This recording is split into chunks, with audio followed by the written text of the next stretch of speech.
narito na naman tayo para sa isang napaka-sweet at nakakakilig na love story nila Kalingap Edu at Ate Viancy. Ulat mo ay aking makilala.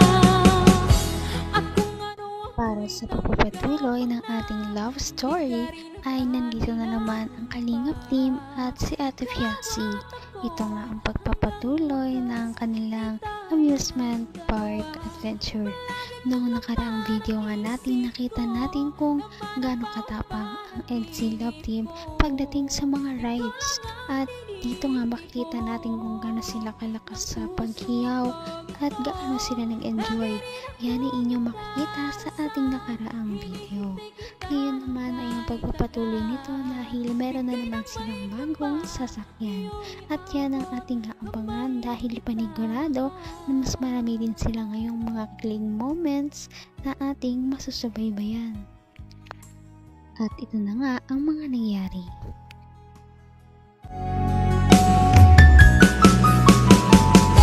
Ang nais ko lang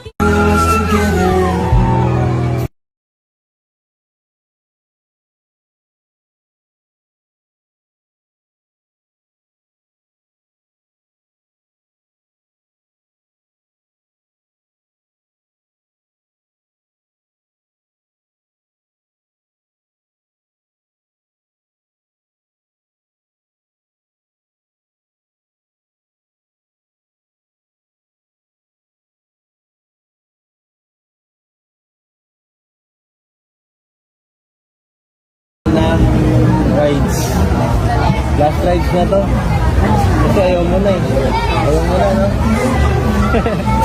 Pagod ka na. Sige. Naiintindihan ko naman eh. Kasi ako ginadyaw ka sa lahat, no? Pero syempre, isipin na ang kalagayan. Nakawa ka naman ako eh. Kasi no? Dahil ako, kailangan mo yata ng ano na paggalinga. So, ito naisip ko. Sa taas, sigurado marirelax kapag nakita mong kabuuan itong lugar. Kasi itong pinakamataas dito eh. Grabe.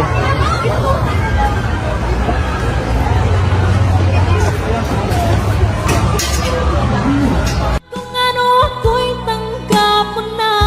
Hindi ka rin Napaka-intense nga ng kanilang mga sinakyan kanina. Kaya ngayon ay medyo pupunta muna sila sa mga light na sakayan. At dito nga ay pupunta muna sila at magsasaya sa isang Ferris wheel. Ito ay mabagal lamang ngunit medyo mataas. Kaya hindi natin alam kung ano mangyayari. Ay, kasi masabi niya na. Ay, grabe. Mamaya na tayo. Wow. Makabande na, guys. Mas chill din. Ganda, oh. Wow. Wow. relax lang. Hindi kaya kanina. Relax lang, pero ang taas, ha? Takot ka ba sa heights? Ha? Hindi man? Matakot ko nga. Ay. Bakal. Takot man. Takot ako sa heights eh. Takot sa ako sa heights. Kaya nga kanina, grabe. Hindi ko na alam gagawin ko kanina kung bumira eh. Sana may tagahawak ng kamay ko kanina talaga. Ay. Ay, nako. Hindi, sensitive ka. Doon pala. Ganda dito. Gusto ko makita mo yung pinakataas. Naka pinakatukpag na tayo ng ng mundo. Ayan na. Parang taas ah. Naluluna ako. Naman ang bawat panaginip ko. Ikaw lang ang Dito Doon natin malalaman na kung sino pa ang lalaki ay yun ang medyo may takot sa heights. Ngunit okay lamang yon dahil hindi naman tayo lahat ay perfecto. Dahil natin nakikita kung ano ba talaga klaseng tao ang EDSI Love Team at sila ay napaka-natural talaga.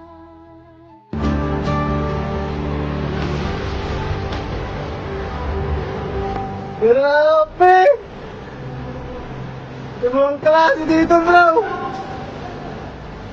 Tayo natin yung yung tower. Pinagdabagsakan natin, namunod natin. Tapos mas mataas pa tayo dyan. Kikibig-kibig ako.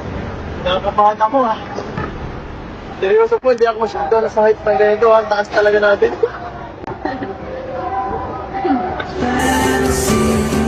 Sabi para dito.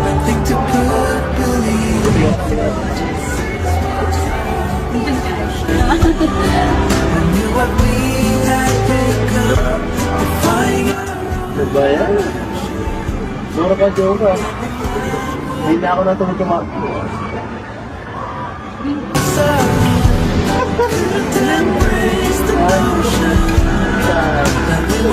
Kung ako makapunta kung kasama ka. Ayaw mo? Ayaw mo lang pa din. Ayaw mo naman pala eh. Ayaw ko din dyan. Ayaw ko na. Ka na lang. Hit ka na lang. Nalulugla ako pag ito kataas. Kawawa cameraman niya. Ha? Baka kaya yung dating ginawa mo ha. Hinihira ka. Pasalamat na lang ako na ito si Arjun. Hanggang wakas ay tayo ng dalawa. Palagi kang naman. At ngayon ay pataas na nga ng pataas ang kanilang rides. At dahil dito ay medyo makikita natin na medyo tensyonado na si Kaling Edu dahil medyo takot niya siya sa mga matataas. Ngunit si Ate Fiancé ay chill lamang. Kaya makikita natin dito ang pinagkaiba ng dalawa. At nakakatuwa dahil nalalaman natin ito. Dating ginawa mo ha. Hinihira ka. Pasalamat na lang ako na ito si Arjun. Hoy! Hoy! Hoy! Ba't kayo magalaw ha? Okay, magalaw. Kaya magalaw! Grabe! Matakot mo na dito.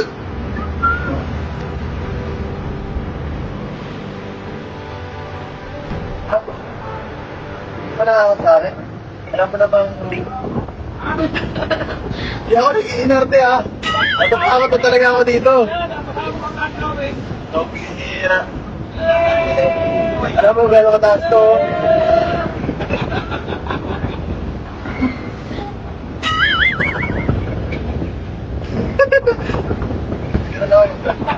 Shit. Para sa'yo, matatakotin. Hindi kita lang punta dito. Huwag lang mabagsak ng photo ha. Gaya kanina.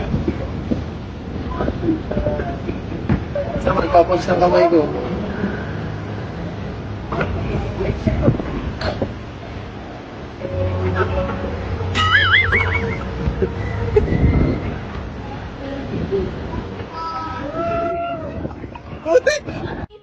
Ano kaya ang nangyari? Tila nagulat si Kalingap Edu dahil nga kanina medyo gumagalaw nga ang kanilang sakayan. Nagulat siya dahil parang may nangyari. Yan ay ating makikita sa ating mga susunod na video. Sana yan ay inyong natabayanan. Marami pa tayong makikita na kanilang kilig moments at mas lalo pa natin silang makikilala bilang isang love team. Napaka-sweet talaga nila at napakabait ng tambalang ito kaya maraming sumusuporta. Kaya naman sana ipatuloy natin silang suportahan at mahalin si Fiancé, si Kalingap Edu at ang Kalingap team.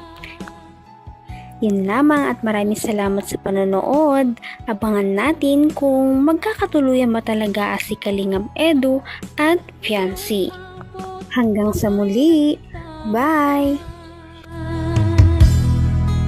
Ngayon'y abot